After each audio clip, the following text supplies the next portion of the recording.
उत्तराखंड के केदारनाथ आपदा में मृत मान लिया गया आदमी 12 साल बाद जिंदा निकला, वो भी ऐसी हालत में कि परिवार भी दंग। जिस शख्स का अंतिम संस्कार तक कर दिया गया था, वर्दी वालों ने अचानक उसे जिंदा पकड़ा। पहचान सुन सबके पैरों तले जमीन खिसक गई। 12 साल तक लापता, 12 साल तक गुमनाम, और फिर एक दिन अचानक बोला एक स्कूल का नाम। शुरू हुई घर वापसी की सबसे चमत्कारी कहानी। चोरी के झूठे आरोप, मानसिक बीमारी, कोर्ट कचहरी और 12 साल की भटकन। आखिर कैसे एक मृत घोषित इंसान फिर से लौटा अपने परिवार के बीच। केदारनाथ त्रासदी, वो एक ऐसा दिन जिसने हजारों परिवारों की जिंदगी हमेशा के लिए बदल दी। हजारों लोग बह गए, हजारों हमेशा के लिए लापता हो गए, और उन्हीं लापता नामों में से एक नाम था शिवम। पोलियो से ग्रस्त, सीधा साधा, अपनी ही दुनिया में खोया रहने वाला 55 साल का शिवम 2013 की बाढ़ में अचानक गायब हो गया। सर्च टीमें लगी, कागजों में नाम दर्ज हुआ, और जब कई दिनों तक कोई सुराग नहीं मिला, घर वालों ने थक हार कर प्रतीकात्मक अंतिम संस्कार तक कर दिया।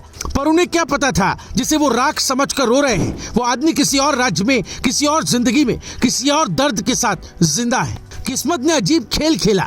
शिवम किसी तरह वहां तक पहुंचा, उसे याद नहीं कि कैसे। बीमारी, सदमा और त्रासदी ने उसकी यादें छीन ली थी। वो एक मंदिर के बाहर रहने लगा, बिना नाम, बिना पहचान, बिना किसी रिश्ते के। फिर आया कहानी का दूसरा मोड़, एक दूसरा झटका।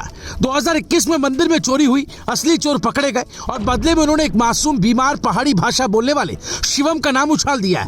पुलिस ने उसे उठाया, कोर्ट में पेश किया, और तभी डॉक्टरों ने बताया शिवम हेबेफ्रेनिया नाम की मनोवैज्ञानिक बीमारी से पीड़ित है, जिसमें इंसान की याददाश्त और व्यवहार दोनों छिन्न भिन्न हो जाते हैं। जज ने आदेश दिया, इस आदमी को जेल नहीं, इलाज चाहिए, और शिवम को भेज दिया गया पुणे का रीजनल मेंटल हॉस्पिटल, जहां 1000 से ज्यादा मरीज रहते हैं, और जहां कोई एक बार पहुंच जाए, पहचान निकलवाना लगभग नामुमकिन हो जाता है।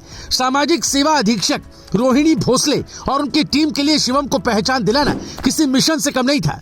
वो कुछ कहता नहीं था, कभी बोलता तो सिर्फ पहाड़ी बोली में, और तब भी शब्द अधूरे, यादें टूटी हुई। लेकिन टीम ने हार नहीं मानी। वो रोज शिवम से पूछते, सुनते, समझते, और 1 साल 2 साल बिना रुके कोशिश जारी रही। फिर आया 2023, एक ऐसा दिन जिसने सब कुछ बदल दिया। अचानक शिवम ने एक सवाल के जवाब में बोल दिया, प्रेम विद्यालय रुड़की। बस यही 2 शब्द तलाश की चाबी बन गए। भोसले ने तुरंत हरकत दिखाई, हरिद्वार जिले की पुलिस को सूचना भेजी, और वहां से धीरे धीरे शिवम की जिंदगी का टूट चुका पुल फिर से जुड़ने लगा। आरएमएच टीम ने शिवम के रिश्तेदारों को ढूंढ निकाला। पहला वीडियो कॉल, पहली नजर। 12 साल बाद 2 भाई स्क्रीन पर आमने सामने, और दोनों रो पड़े। इतने सालों का दर्द, इंतजार, बेबसी, सब आंसुओं में बह निकला। पर कहानी यहाँ खत्म नहीं होती। शिवम को घर लाना आसान नहीं था, क्योंकि चोरी का केस अभी तक लटका हुआ था। 2023 तक चार्जशीट भी नहीं बनी थी, और जब बनी तो कोर्ट के जज का तबादला हो गया। 6 महीने मामला फिर अधर में लटक गया। इस बीच परिवार शिवम से मिलने आता रहा, एक वकील खड़ा किया गया, और लड़ाई जारी रही। 2024 में वैजापुर की जेएमएफसी कोर्ट ने साफ कहा शिवम निर्दोष है, लेकिन आदेश आरएमएच तक पहुंचने में भी 1 महीना लग गया।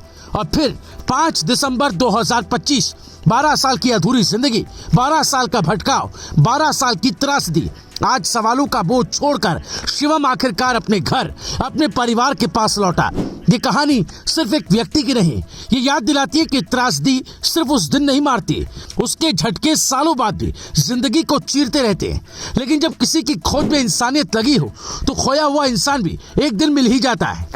अगर शिवम की ये चमत्कारी, दिल दहला देने वाली और उम्मीद जगाने वाली कहानी आपके दिल तक पहुंची हो, तो इस वीडियो को लाइक करें, दूसरों तक पहुंचाने के लिए शेयर करें, अपनी राय और भावनाएं कमेंट में लिखें, और ऐसी ही वास्तविक, रोमांचक और मानवीय कहानियों के लिए हमारे चैनल को सब्सक्राइब करना बिल्कुल ना भूलें, क्योंकि हर खबर सिर्फ बताती नहीं, कई बार जिंदगी बदल भी देती है। ब्यूरो रिपोर्ट, राय शुमारे।